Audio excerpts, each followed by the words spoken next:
Hi there, Rachel Greig here, and today I want to share with you our 4 new background stamps. We've got the arrows background stamp, the Inky script, the Pinstripe, and the Spanish tiles. Now, the first one I'll talk about is the arrows, and this one was designed by my daughter Zoe. She's been drawing arrows in her art journal for years now, and we thought it would be a great stamp. So here's a card just showing you a quick way on how this background can be used. It's just been stamped directly onto the background, just using some archival coffee ink pad. And it just gives a really nice, quick and easy background. It's not too busy, so it's just a nice little subtle sort of background. And you can use this in lots of different ways, and I'm going to show you some ways you can gel print with it later on as well in the video. So that's just one way you can use the arrows. And then we've got the Inky script background stamp, and this one is my handwriting here. And I just wanted a nice sort of, it's almost like an abstract writing background that we could use for backgrounds, but also to use in art journals just as like a little bit of, texture stamping basically. So I'll just show you a quick card here where I've used it for the entire background.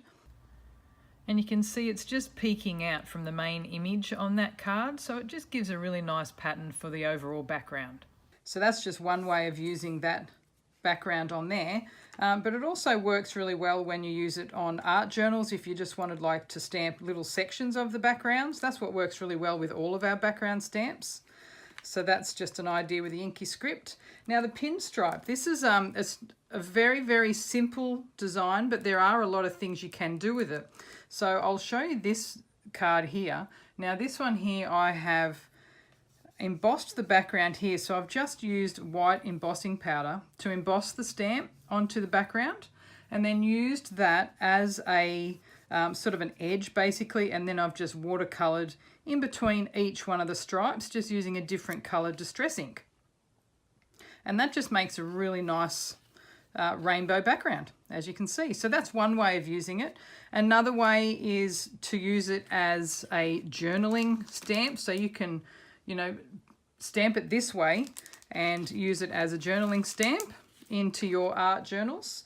I'll just show you here a page that I'm currently working on in my art journal. Sorry, a few things are still not stuck down yet, but you can see here how I've used the Pinstripe just as the journaling block for the page. And I've also stamped here the Inky script just around the edges here. So you can see there where you can just stamp a little bit and just use it as, an interesting feature for your art journals and projects. And so what I'll do now is, once I'm ready to write on here, I'll just use that Pinstripe just as a journaling block there to write onto. And the last one here we have is the Spanish tiles. Now this is a really intricate design, and you can do some really interesting stamping effects with it. So this one here, I've used the lots of Distress Oxide inks, and so I've just placed the stamp onto a stamp positioner tool, and then means you can then add different coloured inks, and so just stamp one colour and then just leave some areas blank and stamp the other colours on top. And so that's how I've done that background. And this is a similar effect. It's just using different coloured inks. And then I've just put a tag over the top. So you can get some really interesting effects there as well with that stamp. And I'll just show you now how you can use it with jelly printing. So here are just some little samples that I was working on here just to test it out. So you can use all of our backgrounds as an actual art texture plate for gel printing.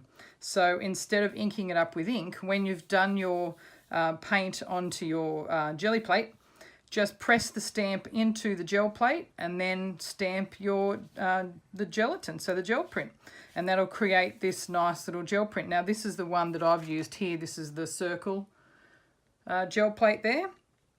And so you just put the paint on there, press the stamp into it, and then you get your design. So you just get some really interesting designs. So this is the Inky script.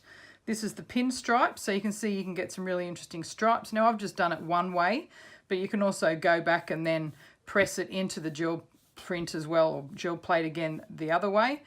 So you can get some crisscross patterns happening there, or you can do some diagonals, all sorts of things with that one. The arrows looks really cool, and then the Spanish tiles. So you can see there you can get some really interesting effects. Now, of course, this is only a small little gel plate, and you can see here that the background stamp is much larger. So you can actually use a much larger gel plate as well and get some really cool background gel prints that way. So all of these stamps are available now. You can find them on the Darkroom Door website or ask for them at your favourite craft retailer. We also have a store locator page on the Darkroom Door website. Just click on the store locator menu tab and it will bring up the current stockers of our stamps. We'll keep sharing creative ideas using these stamps, so be sure to click the subscribe button on our YouTube channel or follow us on our blog, Instagram and Facebook. All of the links will be in the YouTube description below. Thanks so much for watching.